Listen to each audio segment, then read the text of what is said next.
Olá! Hoje nós faremos a leitura do dia 247, referente aos 365 dias do ano.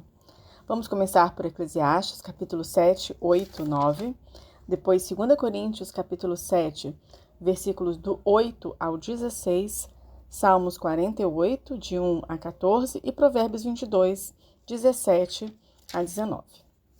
Vamos lá então. A boa fama é melhor do que um bom perfume, e o dia da morte é melhor do que o dia do nascimento. Melhor é ir à casa onde há luto do que ir à casa onde há banquete, pois naquela se vê o fim de todas as pessoas, e que os vivos o tomem em consideração. Melhor é a mágoa do que o riso, porque com a tristeza do rosto se melhora o coração.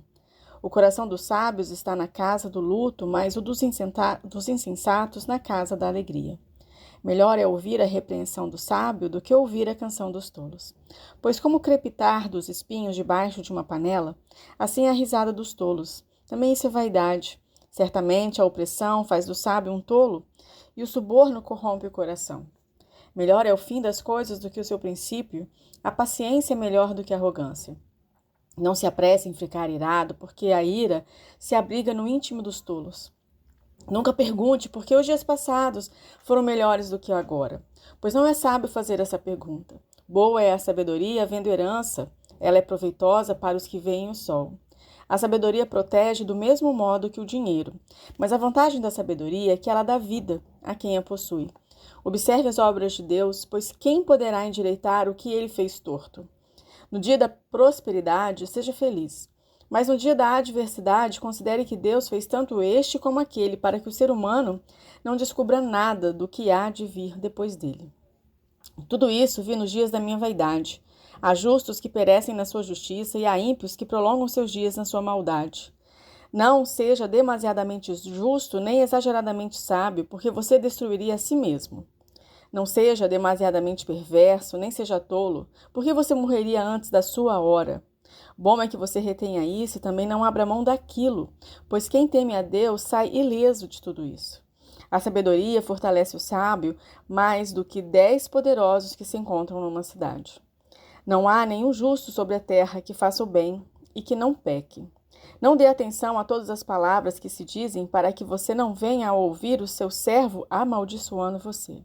E você sabe que muitas vezes você mesmo já amaldiçoou os outros. Tudo isso examinei por meio da sabedoria e eu disse: serei sábio. Mas a sabedoria estava longe de mim. O que está longe e é muito profundo, quem o poderá encontrar? Procurei conhecer, investigar, buscar a sabedoria e a razão, e compreender que a maldade é estupidez, e a tolice é loucura. Achei coisa mais amarga do que a morte. A mulher cujo coração é rede e armadilha, e cujas mãos são correntes. Quem agrada a Deus fugirá dela, mas o pecador virá a ser seu prisioneiro.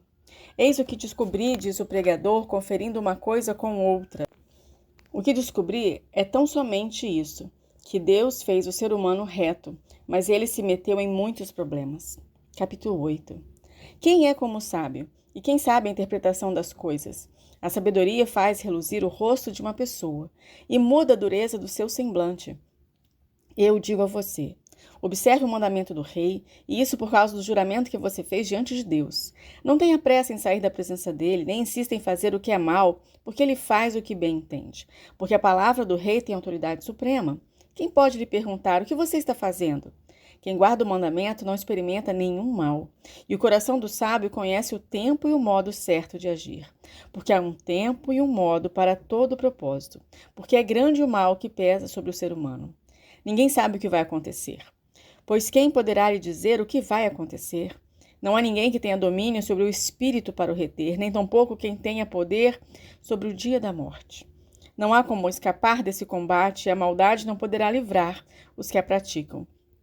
Tudo isso vi quando comecei a pensar no que se faz debaixo do sol. Há um tempo em que uma pessoa tem domínio sobre outra para o seu próprio mal.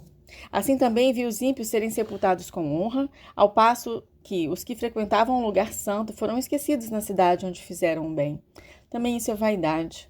Como não se executa logo a sentença contra uma obra má, o coração humano está inteiramente disposto a praticar o mal. Ainda que o pecador faça o mal 100 vezes e a vida dele se prolongue, eu sei, com certeza, que tudo correrá para que tudo correrá bem para os que temem a Deus. Mas nada correrá bem para o ímpio, e ele não prolongará os seus dias, será como a sombra, visto que não teme a Deus. Ainda há outra vaidade sobre a terra. Justos que são tratados segundo as obras dos ímpios, e ímpios que são tratados segundo as obras dos justos. Digo que também isso é vaidade. Por isso exalto a alegria, porque para o ser humano não há nada melhor debaixo do sol do que comer, beber, alegrar-se, pois isso o acompanhará no seu trabalho nos dias da vida que Deus lhe dá debaixo do sol. Quando me dediquei a conhecer a sabedoria e a ver o trabalho que há sobre a terra, pois nem de dia nem de noite se consegue conciliar o sono, contemplei toda a obra de Deus e vi que o ser humano não pode compreender a obra que se faz debaixo do sol. Por mais que se esforce para a descobrir, não a entenderá. E ainda que o sábio diga que conseguirá conhecê-la, nem por isso a poderá achar. Capítulo 9. Tenho refletido sobre todas as coisas para chegar à seguinte conclusão. Os justos e os sábios, com seus feitos, estão nas mãos de Deus. E se é amor ou se é ódio que está à sua espera, isso ninguém sabe. Ninguém sabe o que vai acontecer. Tudo acontece igualmente com todos. O mesmo acontece com o justo e com o ímpio, com o bom, com o mau, com o puro e com o impuro, com o que oferece sacrifícios e com o que não os oferece, com o bom e com o pecador, tanto com o que faz juramentos como aquele que tem medo de fazê-los. Este é o mal que há em tudo o que se faz debaixo do sol. A mesma coisa acontece com todos. Também o coração das pessoas está cheio de maldade, está cheio de loucura enquanto elas vivem, depois rumo aos mortos. Para aquele que está entre os vivos há esperança, porque mais vale um cão vivo do que um leão morto. Porque os vivos sabem que vão morrer, mas os mortos não sabem nada e não têm nenhuma recompensa a receber, porque a memória deles jaz no esquecimento. Amor, ódio, inveja para eles já não existem mais. Eles estão afastados para sempre de tudo o que se faz debaixo do sol. Portanto, vá e coma com alegria o seu pão, e beba com prazer o seu vinho, pois Deus já se agradou do que você faz. Que as suas vestes sejam sempre brancas e que nunca falte óleo sobre a sua cabeça. Aproveite a vida com a mulher que você ama, todos os dias dessa vida fugaz que Deus lhe deu debaixo do sol, porque essa é a parte que lhe cabe nessa vida pelo trabalho com que você se afadigou debaixo do sol. Tudo o que vier às suas mãos para fazer, faça-o conforme as suas forças, porque na sepultura, que é para onde você vai, não há obra, nem projetos, nem conhecimento, nem sabedoria alguma. Vi ainda, debaixo do sol, que os mais rápidos nem sempre ganham a corrida, que os mais fortes nem sempre vencem a batalha, que os sábios nem sempre têm pão, que os prudentes nem sempre têm riqueza, que os inteligentes nem sempre são honrados, mas que tudo depende do tempo e do acaso, pois ninguém sabe a sua hora. Assim como os peixes que são apanhados na rede traiçoeira e como os pássaros que são pegos na armadilha, assim também os filhos dos homens se enredam no tempo da calamidade, quando esta cai de repente sobre eles. Também vi este exemplo de sabedoria debaixo do sol, que me pareceu excelente. Havia uma pequena cidade onde moravam poucos homens. Um rei poderoso atacou a cidade, sitiou-a e levantou contra ela grandes rampas de ataque. Nessa cidade se encontrava um homem pobre e sábio, que poderia ter livrado a cidade com sua sabedoria. No entanto, ninguém se lembrou daquele pobre. Então eu concluí que a sabedoria é melhor do que a força, mesmo que a sabedoria do pobre seja desprezada e as suas palavras não sejam ouvidas. As palavras dos sábios, ouvidas em silêncio, valem mais do que os gritos de quem governa entre tolos.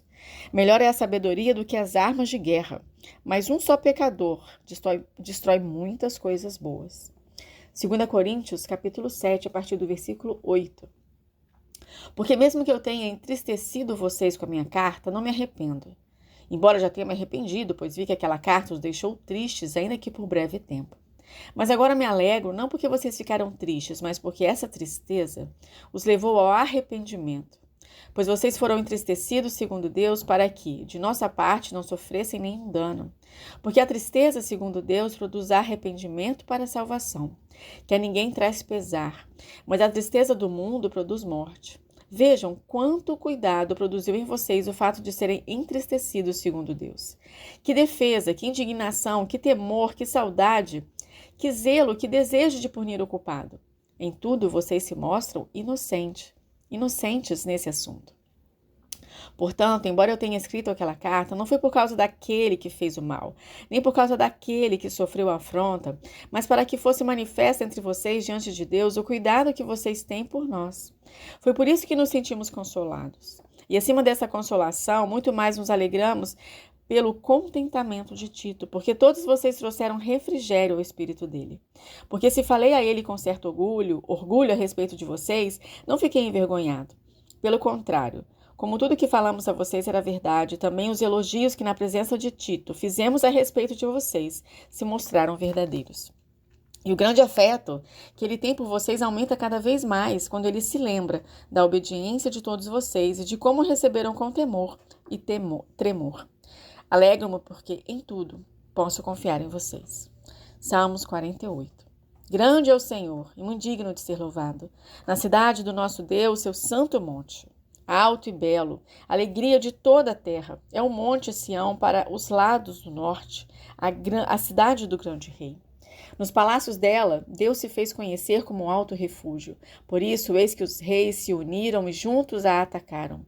Quando viram, se espantaram, ficaram com medo e fugiram apressados. O terror ali os venceu e sentiram dores como de mulher que está dando à luz. Com vento leste, destruíste os naus de Tarsas. Como temos ouvido dizer, agora vimos que aconteceu na cidade do Senhor dos Exércitos, na cidade do nosso Deus. Deus a estabelece para sempre. Pensamos, ó Deus, na tua misericórdia, no meio do teu templo. Como o teu nome, ó Deus, assim o teu louvor se estende até os confins da terra.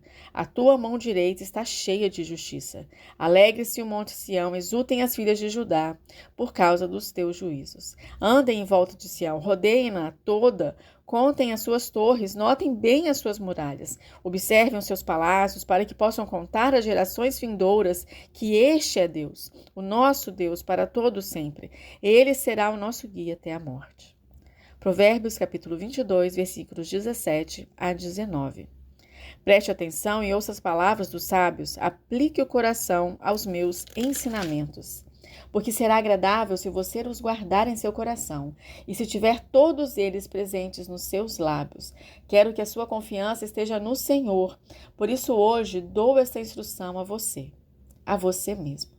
Que Deus abençoe a sua palavra lida. Eu sou a Andréia e agradeço a Deus a oportunidade de estar lendo a Bíblia juntamente com vocês. Deus guarde a nossa mente e o nosso coração nesse dia.